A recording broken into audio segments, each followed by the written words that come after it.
Thanks, Right Patrick. back into our breakdown of the Notre Dame defense Yes. against This is the Oklahoma State offense. And we're So going this to kick is things off with the run game. okay. All right. So here we go. The run game for Notre Dame. It has steadily gotten better, obviously, in the second half of the season as the Yeah. I'm trying to find a nice way to say it, but as the offensive line got better, they started, as we said yesterday, we talked about this. This is the defense. Notre Dame's defense. Oh, I apologize. Sorry, I did that earlier. I did the same thing earlier. Wow. Wow. Okay. So let me Well, it's the same principle though. The defense started off rough. They did. I mean, you gave up 264 in the opener. Since you had one rough game against North Carolina since then, but overall, you've seen this run defense get really, really good. Yes, absolutely. And they became, I put a lot of it on the fact that it was a new defense, and I didn't feel like they were super assignment sound early. And I also felt like they didn't tackle very well early. And I feel like that I think that was an issue really through the North Carolina. That didn't change till November, in my opinion. Yeah, tackling. Because you think of the North Carolina game was probably their worst tackling game of the season. Yeah. No, that's a good point. Right, absolutely. I think tackling really for me was a concern a lot of the year, Vince. I think the thing that impressed me was, I think they were embarrassed in that North Carolina game. I think the players and the coaches were embarrassed by that. And boy, they played at such a freakishly good level after that. I mean, they were just insane after that. I mean, just flying to the ball, physical.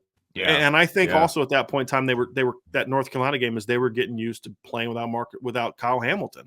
That's a good point. I think that's other part of it too is, you had to throw some guys in there. How are you playing without Kyle? I mean, you got Ramon Henderson playing corner against North Carolina, and he did not play well. Well, then you move him to the secondary safety, and he's playing a lot better football. So I think it was a team that was, like you said, I think the learning the defense and the tackling to me goes hand in hand, because if you're not certain of where you're supposed to be, or you're a second late and those type of things, or you're still thinking about what your responsibilities are, those type of things, then you're going to not be as good tackling, in my opinion. And so I think all those things kind of go hand in hand. But honestly, I kind of felt like they started to show initial improvement during the Toledo game. And we talked about this. You take away that 67-yard run, which was a mistake, was a mistake that Coach Freeman made and admitted to his team that he made. Which is huge. Toledo didn't do a whole lot in that game either. And then you look at it and you look at what they did the next three games. They held Purdue to 57 yards rushing. They held Wisconsin to 78 yards rushing. I mean, Wisconsin was one of the better rushing teams in the country this year. I mean, Wisconsin finished 14th in the country this year in rushing at 215.4 yards per game. And they were at 4.9 yards per carry. Notre Dame held them to 78 yards and 2.8 yards per carry. Yeah, I thought that was their best rushing defense all season. I mean, that's arguably their best defensive performance all season. Right. And then Cincinnati averaged this year rushing averaged 180 yards per game this year rushing, and Notre Dame held them to 93. Yeah. So I mean, and they did a good job really shutting down opposition run games. And Navy had the third highest total of the season behind North Carolina and Florida State. And they went for 166, and that was like 80 yards below their season rushing average, because they're a triple option team. So I think by the end of the year, especially, the run defense was really, really good. And the numbers, I think, finally started to reflect how good they were. Now, they finished 30th. I think they were one of the 25 best rush defenses by the end of the year.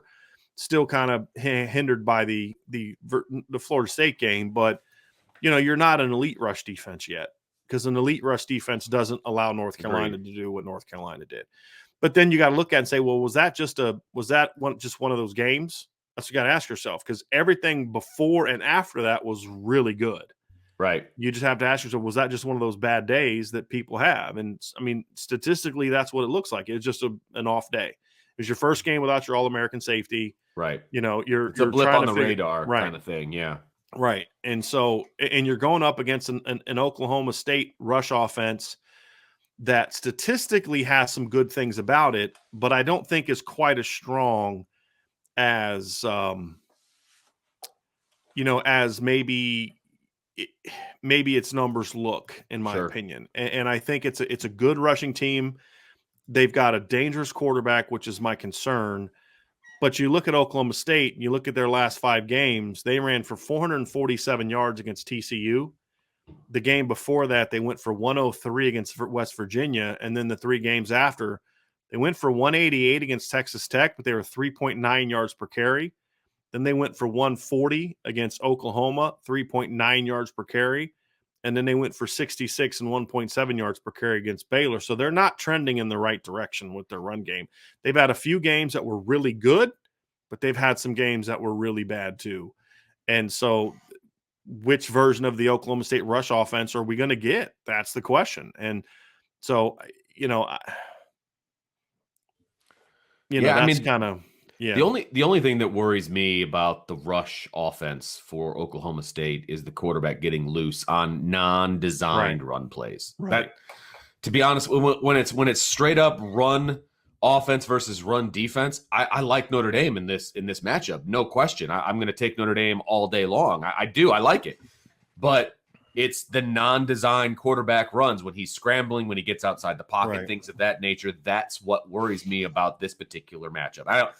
I'm not saying it's going to be enough that they're going to take this game over, or they're going to do, but it might be enough. It's enough to win it because they don't have to score 40 to beat Notre Dame. Exactly. Yes. Agreed. The thing that I would say, Vince, is I'm actually going to disagree with you to a certain degree, because I do think they do some unique things run game wise that do make it a little bit of a challenge with Spencer Sanders. And what I mean by that is they'll do some RPOs with a draw built in.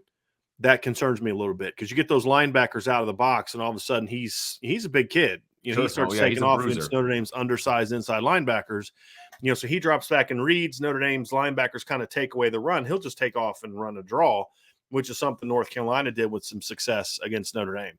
And then they also do they'll run traditional read zone. And if you get caught with a mistake one time, he's going to take that sucker out. He did that against Baylor in the first game. They just made one backside mistake, and he takes off and runs for 30 yards easy. That's the big concern for me. If it, like you said, if it just comes down to run game versus run game, I give advantage Notre Dame in a big way. Yeah.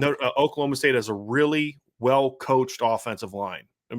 Really like what their offensive line, and I don't know who their offensive line coach is, but this is a really well-coached group. This is not a super talented offensive line at all, but they work really well together, as we've discussed. Yep. Their timing in the zone game is really good. Yep. They do a decent job getting to the second level. When they struggle is when they just flat out get beat by better players. That's the thing, is you have to either overwhelm them with numbers, right, which is something every offensive line is vulnerable with, because if you have 5, you can't block 7. Right. And it's being aggressive with those stunts. Well, then that leaves you vulnerable, obviously, to giving up other things.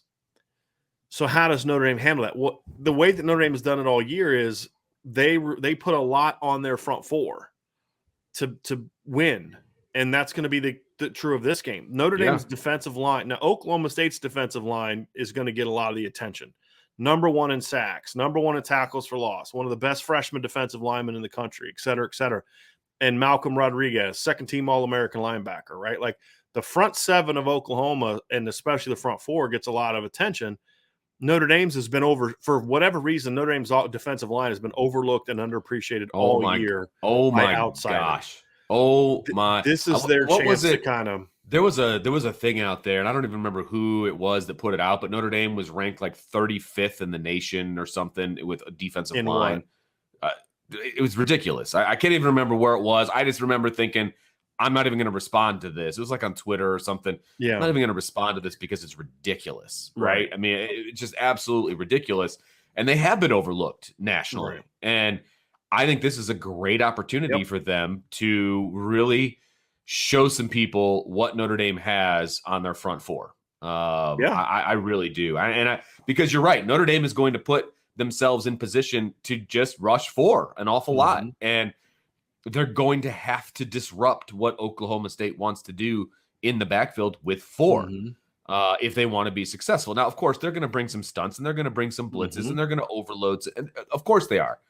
But if they want to have the success that we think that they can have against this offense, they're going to have to do it with 4, right? Or a 3 down with a 4th coming, right? But that's still with 4. So that still falls under the category of what we're talking about. They're going to have to. And I think, and we talked about it yesterday. Somebody asked the question about what position group on each side of the ball, or has to play well or whatever. It's the front 4. I mean, it's the front of this defense. If they play well, I'm not saying it's game over, but it's pretty darn close. It would require the Notre Dame offense to just flat out make a ton of mistakes. Yeah, there you go. Because if you control the line of scrimmage, then Oklahoma State's just not a team geared to really beat you. This current group, if they're not able to get their run game going. I don't think they want to put the game on Spencer Sanders' shoulders. On his arm. I mean maybe he has the game of his life against Notre Dame, and that's certainly possible. But if it comes down to the games being put on his shoulders to kind of carry the offense, it's going to be hard for Notre Dame to lose this game. But that's much easier said than done because, like I said, that every team they've played has had this mentality of make Spencer Sanders beat you with his arm. And guess what? Only 2 teams were able to actually make that happen. Yeah, right. And one of those games required the opposing quarterback to complete like 80% of his passes. That was Brock Purdy. And then the other game, they were an inch away from winning and without their starting. I mean, look, if Jalen Warren's at running back on that play, I don't think he gets caught. I don't. I mean, it was their 3rd string running back, and he's kind of slow. So it's a good football team, and they're a physical football team. Absolutely. Notre Dame's have to be ready for that physicality. Their backs are gonna run hard. Notre Dame has small linebackers. That's just a concern of mine. Sure. And so those are things I look at and say, boy, I just want to see. I just want to see how they play too. It's not just about the D line. Like the linebackers got to fit and they got to hit and they got to bring those running backs down. Because what you can't do is you can't have a bunch of potential 2-yard gains turn into 4-yard gains because you're constantly getting moved back by their physical running backs. Right. That's another concern that I have about this game, to be honest with you, Vince. So there's some things that make me concerned if Notre Dame doesn't bring their A game, but I do believe, however, that if Notre Dame brings their A game on defense, that there's not as much that Oklahoma State's offense can do to them other than just hope they can catch some big plays in the pass game. Sure. But I don't know if that's where they want to live. And like they don't have a Michael Mayer. They don't have a Kevin Austin to turn to. But what they have is a lot of really good, solid receivers there to take pressure off the run game. What we don't know is, can this offense really roll when the pass game has to carry the day? That's kind of my bigger question. Because when you look at this offense during the season, Vince, in the games where their run game didn't do a whole lot, they didn't score much. They scored 23 points against Southwest Missouri State. Now, their quarterbacks threw for 315 yards, but they only rushed for 54. They scored 23 points against an FCS opponent. Yeah. The next week against Tulsa, didn't run real well. They scored 28 points. Next week, they ran well, only scored 21 because they couldn't throw it. Scored 31 against Kansas State. That was the one game you could say maybe the pass game carried the day. They threw for 344. 107 against Iowa State. They only rushed for 107 yards against Iowa State, and they lost 21-24. Ran for 103 yards against West Virginia, only scored 24 points, won 24-3.